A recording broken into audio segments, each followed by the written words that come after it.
குட்டிமா தமிழ் டிவி குட்டிமா தமிழ் டிவி குட்டிமா தமிழ் டிவி நேயர்களுக்கு வணக்கம். நான் தான் உங்க மணிகண்டன். தொடர்ந்து குட்டிமா தமிழ் டிவி சேனலுக்கு நீங்க நல்ல ஆதரவு கொடுத்துக்கிட்டு இருக்கீங்க. அதுக்கு இந்த நேரத்துல வந்து ஒரு மிகப்பெரிய நன்றியை தெரிவிச்சுக்கிறேன். இன்னைக்கு குட்டிமா தமிழ் டிவி சேனல்ல பார்க்க போற படம், திரை விமர்சனத்துல பார்க்க போற படம் கோலம்.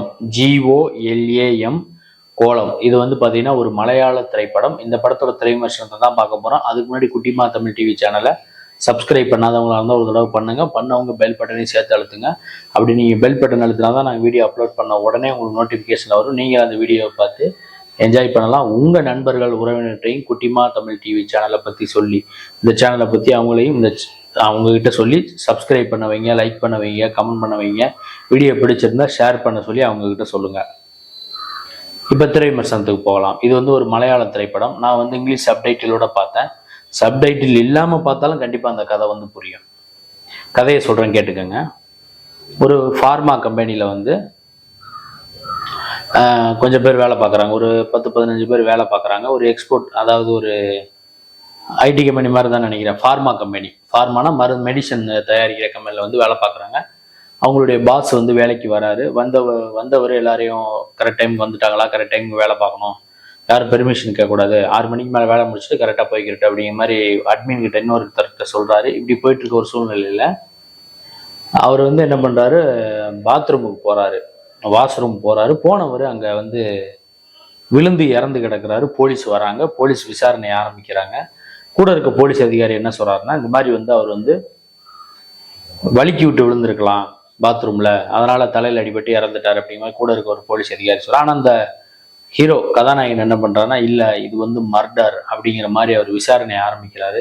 இந்த கொலையை பண்ணது யாரு, இது உண்மையிலேயே இது கொலையா அல்லது யதார்த்தமா நடந்த ஒரு விஷயமா, அப்படி இது கொலையா இருந்தா அந்த கொலையை பண்ணது யார், இந்த விசாரணையை கதாநாயகன் வந்து போலீஸ் அதிகாரியான கதாநாயகன் வந்து எல்லாரையும் விசாரணை பண்றாரு. அங்க இருந்த ஸ்டாஃபுகளை விசாரணை பண்றாரு. இதுக்கு ரிலேட்டடா இருந்த அவருடைய பிஸ்னஸ் பார்ட்னர் அவரை விசாரணை பண்ணுறாரு. கடைசியில் என்னதான் நடந்துச்சுங்கிறதா இந்த படத்தோட முழுநீள திரைக்கதையாக அமைஞ்சிருக்கு. இது வந்து பார்த்தீங்கன்னா கிட்டத்தட்ட அந்த ஒரே லொக்கேஷன் தான், அந்த ஆஃபீஸு, அப்புறம் இன்ஸ்பெக்டர் என்கொயரி விஷயங்கள், இது எல்லாமே. இந்த படம் வந்து பார்த்தீங்கன்னா ஃபர்ஸ்ட் ஹாப்பும் போர் அடிக்கவே இல்லை, செகண்ட் ஹாப்பும் போர் அடிக்கவே இல்லை. படத்தோட பின்னணி இசை வந்து இந்த படத்துக்கு வந்து ஒரு மிகப்பெரிய பலம். கதையும் வந்து பார்த்தீங்கன்னா ஈஸியாக புரிகிற மாதிரி தான் இருக்குது. ஆனால் என்னன்னு கேட்டிங்கன்னா, செகண்ட் ஹாப்ல படம் ஆரம்பிச்ச கொஞ்ச நேரத்திலே வந்து ஃப்ரீ கிளைமேக்ஸ் மாதிரி வந்துடும். எதுக்காக இந்த விஷயங்கள்லாம் நடந்துச்சுங்கும் போது அப்படியே அப்போயே கிட்டத்தட்ட ஒரு படம் முடிஞ்ச மாதிரி ஒரு ஃபீல் வந்துருது. அது மட்டும்தான் ஒரு சின்ன மைனஸாக இருந்தது. செகண்ட் ஹாப்ல எல்லாமே கிளைமேக்ஸில் வந்திருக்கலாமோ அப்படின்னு எனக்கு தோணுச்சு. ஆனால் ஓவராலாக பார்க்கும்போது இந்த GOLAM கோலம் மலையாள மூவி வந்து பார்த்தீங்கன்னா, நீங்கள் லாங்குவேஜ் உங்களுக்கு மலையாளம் தெரியலைன்னா கூட இங்கிலீஷ் சப்டைட்டிலோட பார்த்தாலும் உங்களுக்கு படம் வந்து பிடிக்கும், புரியும். சப்டைட்டில் இல்லாமல் பார்த்தா கூட கண்டிப்பாக அந்த படம் வந்து உங்களுக்கு பிடிக்கும், புரியும். அவ்வளோ விஷயங்களை வந்து இந்த படத்தில் வந்து இயக்குனர் வந்து பண்ணியிருக்காரு. வழக்கமாக என்ன பண்ணுவாங்க, தமிழ் சினிமானா ஒரு கொலை நடந்துருச்சுன்னா விசாரணை பண்ணுவாங்க. அந்த விசாரணைக்கு பின்னாடி வந்து நிறைய விஷயங்கள் இருக்கும். ஆனால் இதில் வந்து ஒரு வித்தியாசமான ஒரு விஷயம் இருக்குது.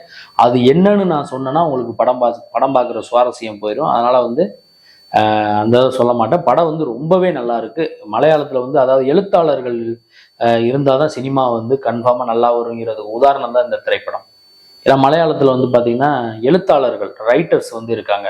இப்போ தமிழ்லேயே வந்து பார்த்தீங்கன்னா 1960-70 காலகட்டங்கள்ல எல்லாம் வந்து பார்த்தீங்கன்னா நம்ம முன்னாள் முதலமைச்சர் முத்தமிழ் அறிஞர் டாக்டர் கலைஞர் ஐயா அவர்கள் வந்து நிறைய படங்களுக்கு வசனம் எழுதியிருக்காரு. எம்ஜிஆர் படம், சிவாஜி கணேசன் அவர்கள் நடித்த பராசக்தி, நிறைய படங்களுக்கு வசனம் எழுதியிருக்காரு. அப்புறம் ஆரூர் தாஸ் எழுதியிருக்காங்க, கதை வசனம் எழுதியிருக்காங்க.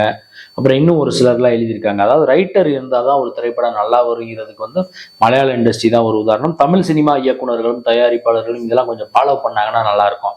ரைட்டர்கிட்ட கதையை வாங்கி பண்ணலாம். ஏன்னா எல்லா வேலையும் ஒரே இயக்குனர் பார்க்க வேண்டிய அவசியம் இல்லை. அந்த ரைட்டர்களை வச்சு இந்த படம் பண்ணதுனால தான் இந்த படம் வந்து மிகப்பெரிய அளவில் வந்து வெற்றி அடைஞ்சிருக்கு. தமிழ் சினிமா இயக்குநர்களும் தயாரிப்பாளர்களும் எழுத்தாளர்களை பயன்படுத்திக்கன்னு நான் ஒரு அன்பான ஒரு வேண்டுகோளாக எடுக்கிறேன். படம் ரொம்பவே நல்லா இருக்கு. இந்த கோலம் மலையாள மூவி நான் பண்ண இந்த ரிவ்யூ, இந்த வீடியோ உங்களுக்கு பிடிச்சிருந்தா லைக் பண்ணுங்க, கமெண்ட் பண்ணுங்க, ஷேர் பண்ணுங்க. மறக்காம குட்டிமா தமிழ் டிவி சேனல், இந்த சேனலை சப்ஸ்கிரைப் பண்ணாதவங்களா இருந்தா பண்ணுங்க. பண்ணவங்க பெல் பட்டனையும் சேர்த்து அழுத்துங்க. அடுத்த வீடியோவில் இதே மாதிரி ஒரு திரை விமர்சனம் அல்லது சினிமா செய்தி அல்லது இதர செய்தியோட மீண்டும் நான் உங்களை வந்து சந்திக்கிறேன். குட்டிமா தமிழ் டிவி சேனலை பார்த்து ரசிச்சுக்கிட்டு இருக்க நேயர்களுக்கும் ரசிகர்களுக்கும் பொதுமக்களுக்கும் மிக்க நன்றி.